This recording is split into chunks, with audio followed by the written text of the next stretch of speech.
Magandang umaga sa inyong lahat and welcome to the second episode of the Dean's List. Dito, pag-uusapan natin ang iba't ibang political developments gamit ang aming iba't ibang academic discipline. I'm Dr. Sherwin Ona from De La Salle University. I'm Dr. Gary Ador Dionisio from De La Salle College of St. Benilde. Dean Ederson Tapia of the College of Continuing Advanced and Professional Studies, University of Makati. All right. So, thank you, Dean Gary, for opening the discussion. So, ako ang naatasang maging moderator para sa episode na to. Episode 2, sabi mo nga, the comeback ng Dean's List. Anyway, marami tayong mahiinit na mga topics for today. Ang daming developments over the past week. And sabi nga, kulang yung time na binibigay sa atin ng mga organizers, no? Sabi ng organizer, 20 minutes lang daw, wag natin masyadong habaan. So, sige, tingnan natin kung paano natin sisiksikin yan sa 20 minutes, no? Marami, no? Like for instance, yung kakabalangkas pa lang na Independent Commission on Infrastructure, no? Ito yung isa sa pinaka-mainit na usapin ngayon. Kasama na dyan, of course, yung nabubuong pag-step down ng Speaker of the House, si Speaker Martin Romualdez, no? Siguro magandang pag-usapan din natin yan. At ito'y magkakabit na issue. Lalong-lalo na ngayon na pinag-uusapan yung flood control controversy. Siguro, sinong gustong magtapon ng kanyang 5 centavo worth of insight dito sa mga usapin na ito? Siguro, Dean Ed, unahan mo ng pagbubukas ito. Sige, pero kahit na mga 10 centavo worth, Doc 10 Sherwin. centavo. Okay, samahan mo na ng coffee ko sa Shea Coffee. Okay. Yung sa Independent Commission, I've made my thoughts about this very clear, no? It's a good step. Kaya lang kasi, remember that yung Pandora's box, if you will, sinimulan niya ni Pangulong Marcos dun sa kanyang SONA. But the real challenge sa kanya is hindi yun dapat matapos doon. And so far, tinutuloy niya talaga yung mission niya against corruption to its logical conclusion. No? And the Independent Commission is a good step in that direction. Nabasa ko na yung EO 94 eh. And it's good in the sense that yung mga nagsasabing performative ito, medyo hindi ako nag-agree doon kasi may ngipin yung Independent Commission eh. One of the first things that is quite obvious in the EO that was issued by the President ay meron siyang subpoena powers. So pag pinatawag ka nung Independent Commission na yon, hindi ka pwedeng tumanggi dahil meron silang power to cite you in contempt. Okay? Pangalawa, and that applies to both testimonies and documentary evidence. Okay? And nung pinag-usapan to ng una, there were two names that were floated, both retired justices of the Supreme Court, and the names were quite promising, ha? Kasi kilala naman natin yan in our circle, no? Si Justice Carpio is a outstanding member of the bar, former senior associate justice. Ganun din si Justice Estela Perlas Bernabe, no? For one reason or another, baka hindi tinanggap or whatever. But I think it's also a step in the right direction kung nag-appoint sila ng isa pang former Supreme Court Justice to head the Independent Commission. And yung pagkaka-appoint nung taga-SGV, si Ms. Fajardo, medyo ano rin yun eh, that's to be expected. Kasi that is what you need eh. That is what you need. You need to do forensic account, determine where Kailangan mo ng accountant, di ba? where the money went, no? So, I'm hopeful dun sa Independent Commission kung saan tutuloy. Medyo kwan lang, dapat lang siguro meron silang timeline dyan. Kasi alam naman natin, Dean Gary, Doc Sherwin, medyo mainit talaga yung taong bayan ngayon eh. Kaya ang sinabi ko nga is, well, it's an independent commission. It cannot be controlled by Malacanang or whichever branch of government, but they're not independent of the people. So, ang expectation ko dyan sa independent commission na yan is they do periodic reports to the people as to the status of their investigation kasi it won't fly kung they're going to do it in the, hush-hush environment of their offices. Hindi pa pwede yun eh. So, kailangan talaga kasama yung mga tao dun sa proseso. That's my take. Yeah, I totally agree with you, Dean Ed, Dahil nga malakas yung public clamor And I believe na this is another step in the right direction na ginawa ng Malacanang, ano, para nga palakasin yung anti-corruption drive. Pero siguro I'm really curious about what Dean Gary is thinking about dito sa Yeah. proposal ng Congress to legislate the Independent Commission. Oh. Well, Do you see the need, Dean Gary, for legislation? ako sinubukan ko kasing balikan lahat ng mga similar uh, commission or independent commission that were created in the past, no? Binalikan ko pa nga, for example, yung Agraba Fact-Finding Commission nung namatay si Ninoy. Tapos yung nagkaroon ng kudeta noong 1989, yung Davide Commission. Tapos yung 2003, you have the Feliciano Commission. And then yung pinakahuli dito, yung Truth Commission, no, na ginawa nga ni former late President Noynoy Aquino, no, na unfortunately it was struck down, no, by the Supreme Court dahil nga medyo shaky yung legal grounds. So para sa akin itong Independent Commission, I think medyo pinag-isipan talaga dahil nakita natin talaga maigi na hindi lang ito nakafocus sa isang administrasyon, no. It covers for 10 years period, so at least yung last period ni Pinoy, tapos yung 6 years ni Pangulong Duterte at yung 3 years period ngayon, tingin ko ay importanteng dapat talagang ma-unpack at na makita natin. Kasi kung seryoso tayo for institutional reform, it's very important to look at the historical development of any commissions and any related events prior on the actuations. Now, yung tanong nga, mas maganda ba siguro na magkaroon ng batas talaga para mas strengthen, no?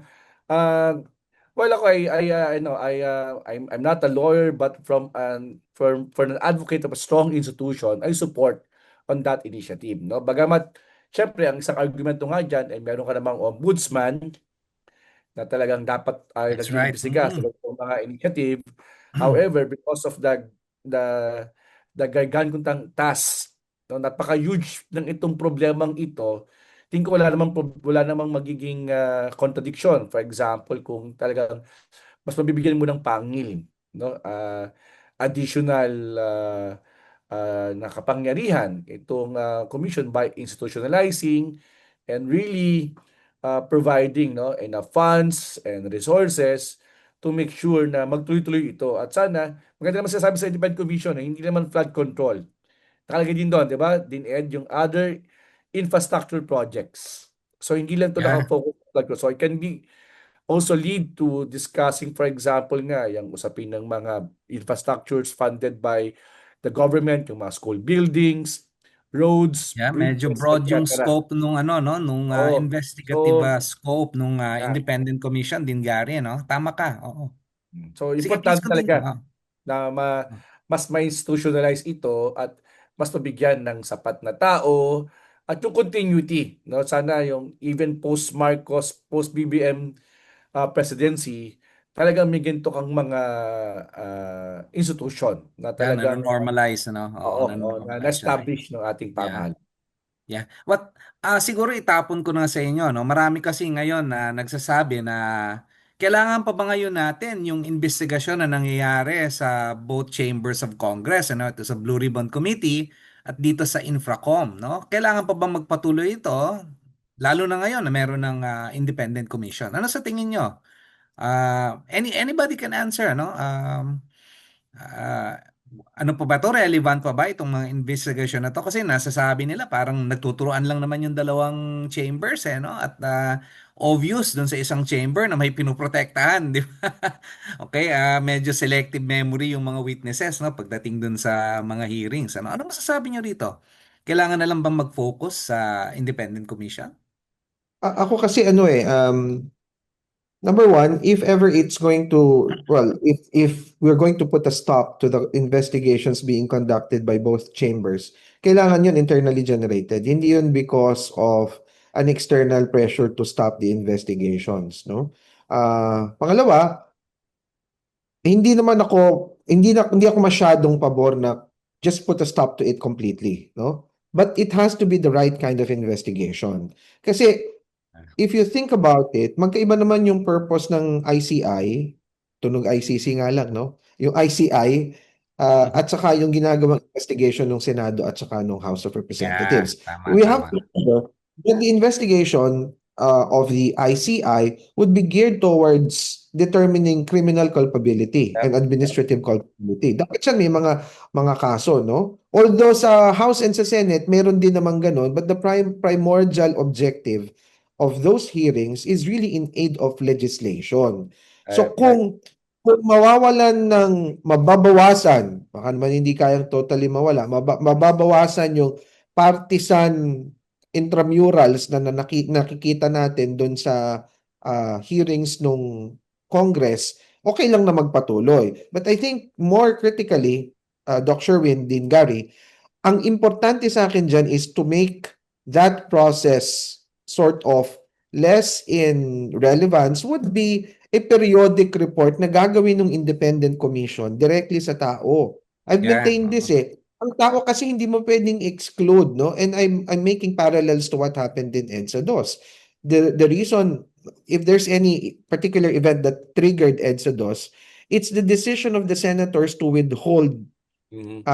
some senators at least, no, to withhold the opening of that second envelope, which eventually turned out to be a dud.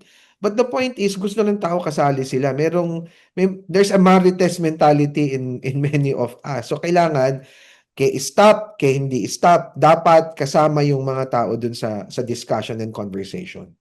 Yeah, maganda yung point na binigay ni Dean Ed, ano, na magkaiba yung purpose ng bodies na mention natin, at of course yung karapatan ng mga tao natin, no, para malaman yung katotohanan, ano, itong mga investigation venues na to, maging ito ay independent commission or sa Congress, binibigyan niya yung mga tao natin ng kumbaga ng venue to participate, ano. Siguro yung tanong na ano, no, anong masasabi mo din, Gary, no, ngayon na umuugong yung looming change of leadership dito sa House of Representatives, ano. Apparently rumor has it na Speaker Romualdez is stepping down.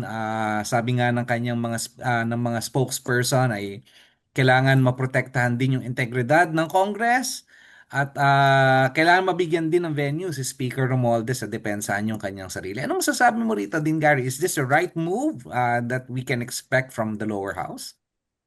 Well, may wisdom din naman yung kung ano man ang magiging desisyon ng lower house. In particular, for example, ito ang nababalita ngayon that Speaker Romualdez is stepping down as the leader of the chamber to be able to pave the way. At the same time, at least, no, at least yung level ng competence ng competency at integrity rin, no, dahil syempre ang hirap nga rin naman na mag-imbestiga, for example, kung yung pangalan ng top leadership mo ay nai-implicate. At think ko it's really a good gesture on the part of the Speaker Martin Romualdez, no. Yung desisyon niya nga para dito, and at the same time para mabigyan rin siya ng venue, no, para makapag paliwanag tungkol nga sa mga usaping ito, no. I think that's a very ano, no, uh, uh, what you call this, no, very respectable act, no, kung ito ay totoo from his, no, from his end, no, to tender his resignation. And syempre importante rin naman talaga na magkaroon din talaga ng kaliwanagan at ano, no, at explanation, no.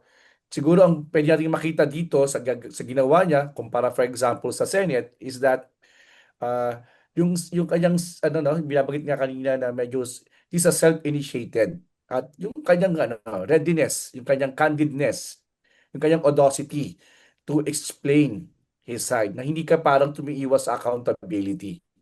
So, yun siguro yung diferensya halimbawa sa Senado, kasi sa Senado kita mo parang nagkaroon ng coup d'etat. Well, I think in fact they used the term coup. Pero this time around, it was you know, it appears na personal decision, no, ni Speaker Martin itong kanyang mangyayaring change of leadership para mas mabigyan ng pagkakataon din na yung mababang kapulungan o yung ating House of Representatives ay mapag-usapan ng maayos. In fact, relating nga rin to perhaps dun sa ICI, yung sa Independent Commission, para at least mas maging complementary na sila, no? Pwede rin kasing nakikita ko rito ay ginawa rin nila ito para mas mabigyan ng credence, mas mabigyan ng institutional legitimacy yung Independent Commission. Na talagang yung mga at least allegedly yung mga nababanggit na mga pangalan ay handang harapin at makipagtulungan. No, Yeah. kasi at the end of the day, sabi nga ni Dean Ed kanina, we have to involve yung mga taong bayan sa usaping ito. So kung at least makita nila na itong mga tao to talaga ay handang harapin itong mga usapin to, I think it's a good start, really. Also for a greater good, para at least yung, for example, investors' confidence, di ba? Yung mga yan, Right. Oo, oo. yung opportunity sa international community and even dito sa local business community talaga natin that they are serious, that the government is indeed serious not to initiate reforms sa usapin nga ng flood control dahil grabe naman talaga ang epekto nito lalo na sa mga ordinaryong taong bayan na kailangan talagang harapin ang epekto ng mga naging tiwaling insidente related hindi lang sa flood control, tandaan natin flood control is not only a tip of an iceberg at marami pang usapin na dapat pang harapin sa usapin nga ng korupsyon dito sa ating bansa. Yeah. Unti-unti hindi lang yung sa Bulacan at Pampanga, Hmm. hindi ba? Pati ngayon yung binunyag ni Secretary Vince dito sa La Union naman, ano, parang sunod-sunod na siya, no? Ako naman ang tingin ko diyan very ano no, kumbaga yung ginawang gesture kung magkakatotoo man ni Speaker Romualdez ay kumbaga giving the president a free hand, no? Hindi mo siyempre pwedeng itanggi na magpinsan yan di ba? So by stepping down from the speakership, ang tingin ko diyan binibigyan niya talaga ang pangulo ng mas malawak na ano no na flexibility kumbaga para i-pursue itong kanyang honest to goodness anti-corruption program.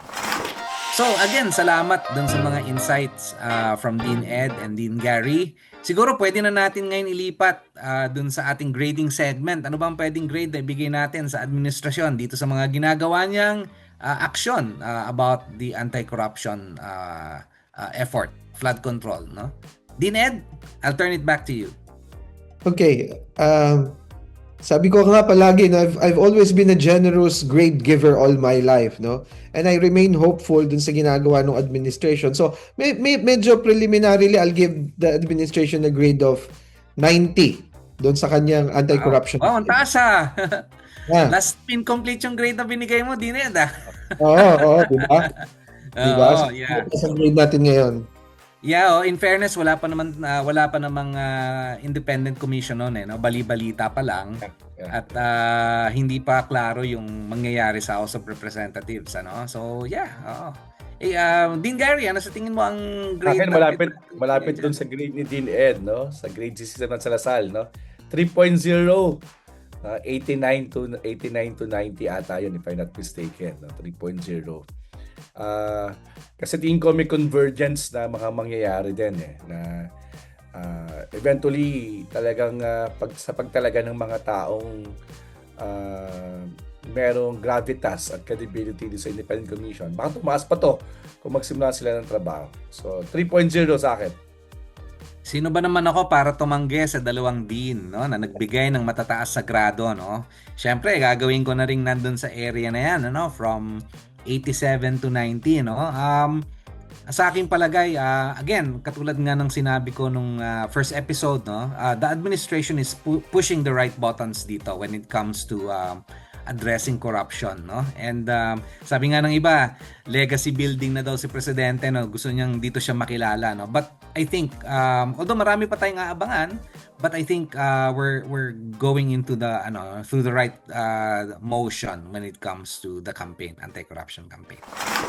So, thank you very much for your thoughts, Doc Sherwin and Dean Gary. So, wag nating kalimutan, good governance is a daily exam and the people are the examiners. So, what we do is we keep asking, we keep grading, we keep holding government officials accountable.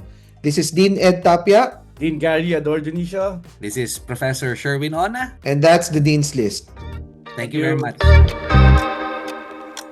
Pwede ba ako may pusa? Gusto ko may pusa eh. Meow, meow.